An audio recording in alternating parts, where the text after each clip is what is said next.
E a gente acabou de falar então do crescimento do marketing digital, principalmente nesse período da pandemia, né? Sobre o tanto de conteúdo que a gente pode encontrar nas redes sociais, não é mesmo? Que a gente aproveitou então para falar de coisas boas que a internet nos proporciona. Vamos lá, agora é com você, mulher. Me fala, você sabe mexer com ferramentas? Quem troca a resistência do chuveiro aí da sua casa, hein? Quem que faz furos na parede, pinta, enfim, resolve essas questões todas aí. Bom, na casa de muita gente, o responsável por esses serviços acaba sendo muitas vezes um homem, né? Mas é importante todo mundo saber, não é mesmo? Foi pensando em ajudar as mulheres que a Mariana Pavan fundou o Agiliza Lab. E ela dá dicas na internet sobre como usar ferramentas para resolver sozinha essas tarefas. Mari, boa tarde para você. Obrigada pela sua participação. Karina, boa tarde. Eu que te agradeço o convite. E começa explicando para a gente, então, como é que surgiu a ideia de ensinar as mulheres a mexer com ferramentas? O Agiliza Lab, ele tem essa missão mesmo, de aproximar as mulheres do mundo das ferramentas, do faça você mesma e dos concertos de casa. E ele nasceu no meio de uma crise profissional. Eu sou engenheira florestal de formação e eu trabalhei com muitos trabalhos, muitos temas que eu gostava, mas eu sentia muita falta de fazer coisas com as mãos. Eu sempre gostei muito de criar, de consertar, de montar e desmontar os meus brinquedos desde criança. E nesse caminho de faculdade, de morar fora, sair da casa dos meus pais, eu dividi casa com amigas, né? Morei fora e percebi assim, o quanto a gente que é mulher tem pouca familiaridade com esse tema das ferramentas, dos consertos de casa. E aí, no meio dessa crise profissional, falei, tá, beleza, mas eu gosto de fazer o quê? Então, eu falei, poxa, eu gosto de fazer coisas com as mãos, gosto de criar, de consertar, de montar coisas. Falei, poxa, será que tem algum lugar que ensina a fazer esse tipo de coisa numa linguagem não técnica, né? Não um curso técnico ou uma faculdade? Fui procurar, não tinha, entendi que isso poderia ser uma oportunidade de negócio. E encurtando bastante essa história, em 2017 nasceu o primeiro workshop prático. O Agiliza Lab nasceu, na verdade, como um workshop prático que se chama Deixa Que Eu Faço, justamente nesse convite para a gente que é mulher entrar realmente nesse mundo das ferramentas. E desde então o Agiliza vem trabalhando em várias frentes, em cursos presenciais, cursos online, parcerias com escolas, empresas, sempre com esse foco de trazer esse conhecimento sobre ferramentas, sobre os concertos de casa numa linguagem leve e divertida e trazer conhecimento mesmo para a gente conseguir se virar melhor nesses temas. E nesse seu tempo aí, dessa nova experiência, então, digamos assim, né? Como que você vê a importância dessa independência? Como que as mulheres encaram isso quando estão ali aprendendo e quando de fato aprendem? Legal. Eu particularmente acho que esse é um tipo de conhecimento que a gente tinha que ter na escola, né? Independente do gênero. Porque se você tem um chuveiro ou uma torneira em casa, em algum momento ele vai dar problema. Então, eu acho que é um conhecimento que tinha que ser passado pra gente de qualquer forma. Mas pra gente que é mulher, que é menos familiarizada, eu sinto que a gente acaba ficando sempre numa posição de depender de alguém.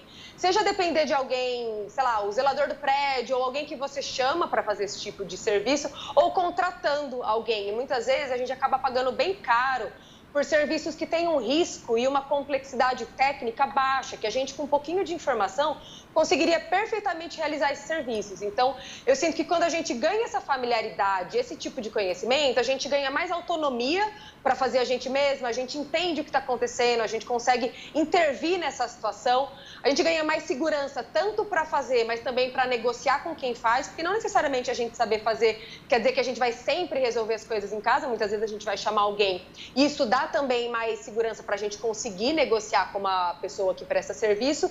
E, particularmente, quando eu falo dessa questão das mulheres se aproximando do mundo das ferramentas, eu acho que tem uma importância muito simbólica, que é da gente se apropriar, a gente entrar num tema que ainda é muito tido como masculino. É um mundo que não é das mulheres, né?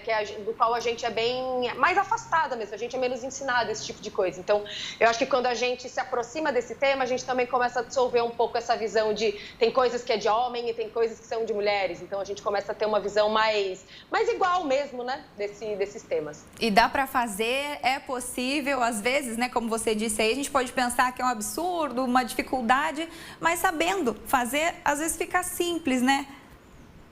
Com certeza. Eu sinto que quando a gente tem um pouquinho de conhecimento e entende quais são os cuidados de segurança que a gente tem que tomar num determinado concerto, isso abre pra gente um mundo, assim, de coisas que a gente consegue fazer em casa. E eu sinto que tem um componente também da gente se arriscar a fazer, sabe? Muitas vezes a gente quer, por exemplo, pintar uma parede que tem um risco muito baixo. Se você fizer um serviço assim, sabe, muito, que não ficou nada bom, o pior que vai acontecer é ficar com uma parede que não ficou do seu agrado. Isso não vai te colocar em risco, sabe? Não vai te machucar ou não vai colocar a sua instalação de casa em risco. Então, eu sinto que quando a gente aprende a fazer, a gente começa a se virar melhor, a gente ganha, eu brinco que é tipo como se fosse uma caixinha de ferramentas dentro da gente, né? A gente vai ficando mais agilizada nas coisas, vai entendendo como as coisas funcionam e consegue fazer esse tipo de conserto. E eu sinto que a gente arrisca um pouco mais também, porque às vezes muita coisa a gente não faz ou por medo de errar, ou por desconhecimento, né? Por ser um tema que a gente sempre foi tão distante, fala assim, nossa, eu não entendo nada de ferramenta, eu não vou nem me arriscar a tentar consertar. E eu sinto que quando a gente se dispõe a arriscar, a tentar ver como é mesmo, na prática a gente aprende um monte de coisa e talvez descubra aí um monte de talentos, um monte de habilidades novas. E sempre uma conquista é muito bom, né? Vem como resultado uma conquista, né? E quais são os serviços mais comuns que o pessoal pede aí para você ensinar, geralmente? Olha, eu acho que tem 3 grandes temas, assim, que são os mais procurados, que é usar furadeira. Eu brinco que dominar a furadeira é, assim, o símbolo máximo do poder do faça você mesmo. Então, muita gente tem dúvida de como usar a furadeira, se tem broca, bucha certa, como que eu faço para não acertar um cano na parede. Então, assuntos relacionados a esse tema geral de instalações. Muita coisa de pintura também, acho que especialmente nessa época de pandemia, quando a gente acabou passando muito mais tempo em casa, aquela parede que às vezes era toda branca, às vezes cansou daquela cor, ou de uma cor que você tem, sei lá, na sala de jantar já enjoou e você quer mudar. Então, pintura é um tema que é bem procurado também. E consertos de elétrica, acho que elétrica tem uma camada extra de cuidado, né? Porque aí tem serviços realmente que são mais delicados e que exigem um conhecimento, mas eu sinto que cada vez mais as mulheres também estão buscando entender sistemas de elétricas, de novo, até não necessariamente para fazer, mas muitas vezes para quando vier uma pessoa eletricista na sua casa, você conseguir entender o que vai ser feito, você conseguir entender também quando é hora de chamar um profissional. Então eu sinto que furadeira, pintura e elétrica são, assim, 3 dos temas principais que são procurados. E acaba sendo aí também uma prevenção, né? E me fala, você tem milhares de seguidores aí nas redes sociais. E o que as pessoas comentam sobre o seu trabalho? Tem algum relato marcante, alguma coisa curiosa, inusitada? Porque você deve ter um bate-papo legal com as seguidoras, enfim. Sim, essa coisa das redes sociais é uma loucura, né? Porque às vezes a gente acaba se aproximando e tendo contato com tanta gente que a gente talvez, só na vida física aqui, presencial, não conseguiria ter.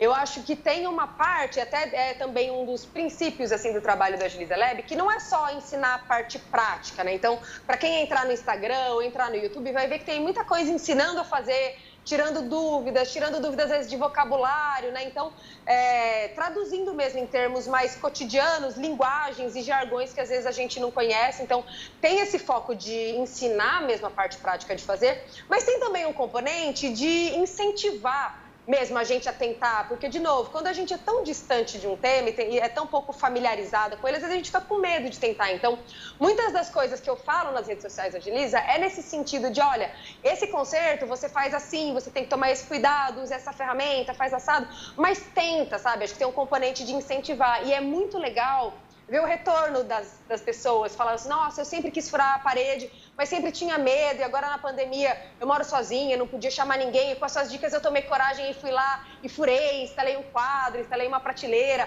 ou eu sempre ficava com dúvidas sobre como diluir a tinta, e aí vi um post que você fez, fui lá e pintei minha parede. Então tem um retorno muito legal, assim, das pessoas dizendo que nesse período e com essas dicas práticas, isso também incentivou, isso deu um empurrãozinho assim a mais, uma dose de incentivo, às vezes até de coragem mesmo para tentar fazer em casa. Então isso é muito legal de ver que, acho que reforça muito essa tese mesmo, né, de que quando a gente tem um pouquinho de conhecimento, entende o que é para ser feito em questão de segurança, a gente se sente muito mais seguro e muito mais inclinada a tentar fazer as coisas da gente mesma. Digamos que o empurrãozinho que faltava, né? Agora, lógico, a gente não vai deixar você ir embora da edição da tarde sem ensinar alguma coisa pra gente. O que você gostaria aí de ensinar, então? Algo prático, rápido, mas que o pessoal possa já levar como aprendizado, então?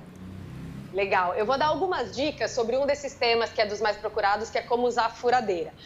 A furadeira no curso online que hoje a Elisa dá é toda uma aula, mas então eu vou dar algumas dicas só para te ajudar a você já pegar o principal e já conseguir colocar a mão na massa. A primeira coisa é que quando você vai usar uma furadeira para furar a parede, é importante que ela tenha uma função que se chama impacto, que é quando o motor dela, quando você ativa a função impacto, o motor da furadeira, além dela girar muito rápido, ela dá como se fosse um soquinho, assim, na parede. Então, ela ajuda a broca a entrar melhor, ela facilita o trabalho seu e da máquina na hora de fazer um furo. E, geralmente, as furadeiras, elas vêm com uma chavinha seletora, que pode ser nesse formato ou, às vezes, uma rodinha. Tem vários formatos, mas é só procurar no modelo que você tem se a sua furadeira é uma furadeira de impacto. Aí você vai precisar de uma broca, né, que é a peça de metal que vai na boca da furadeira e é quem faz o furo para você. E a broca que é usada na parede é chamada de broca de vidia. Ou se você chegar na loja e pedir também uma broca para alvenaria, a pessoa já vai te dar a broca certa, porque existem brocas para madeira, brocas para metal, existem brocas para diferentes materiais. Então, para usar na parede é a broca de vidia. E ela tem números diferentes, tá? Essa aqui, por exemplo, que eu estou segurando é uma broca 8. Então, no furo que eu fizer com uma broca 8, eu vou colocar uma bucha também de número 8. Se fosse uma broca 6, eu colocaria uma bucha 6. E tem um detalhe muito importante que é interessante dizer, que as buchas, elas são específicas para cada tipo de parede. Então, essa bucha aqui que eu estou segurando, talvez seja a que a gente mais conheça, ela é chamada de bucha comum. E ela é usada muito em paredes que são maciças, de tijolos ou de blocos que são maciços. Aí tem outros dois tipos que são interessantes a gente conhecer, que é esse tipo aqui, que é usado em tijolos ou em blocos que são ocos, porque ela se expande dentro do furo de uma maneira diferente. E se você não sabe qual é o tipo de parede que você tem na sua casa, se ela é oco ou se ela é maciça, existe uma bucha que serve para os dois casos, como essa que eu estou segurando aqui, que é chamada de bucha universal. Então, ela vai servir tanto para a parede oca quanto para a parede maciça. E um detalhe muito importante é que o parafuso que você vai usar, ele tem sempre que ser do mesmo comprimento ou maior, né, de comprimento mesmo, do que a bucha que você vai usar. Porque quando você coloca a bucha lá na parede e coloca o parafuso dentro dela, ela se expande, ela fica maior do que quando ela entrou. E aí eu brinco que ela agarra bem assim na parede, e é por isso que quando a gente pendura uma coisa com bucha e parafuso, ela não cai. Então, quem ativa esse poder de agarrar no canto do furo é o parafuso. Então, se você coloca um parafuso que vai só até a metade da bucha, é como se só metade do poder de fixação da bucha fosse ativado. Então, é bem importante sempre usar um parafuso que seja de comprimento igual ou maior do que a bucha que você vai colocar aí na sua parede. Tá, então, muito obrigada. Várias dicas de uma vez só, né? Agora já dá pelo menos para pendurar um quadro na parede com tranquilidade, não é isso? Com certeza. Tá ótimo. Muito obrigada pela sua participação, viu, Maria? A gente se vê numa próxima oportunidade. Eu que te agradeço. Boa tarde.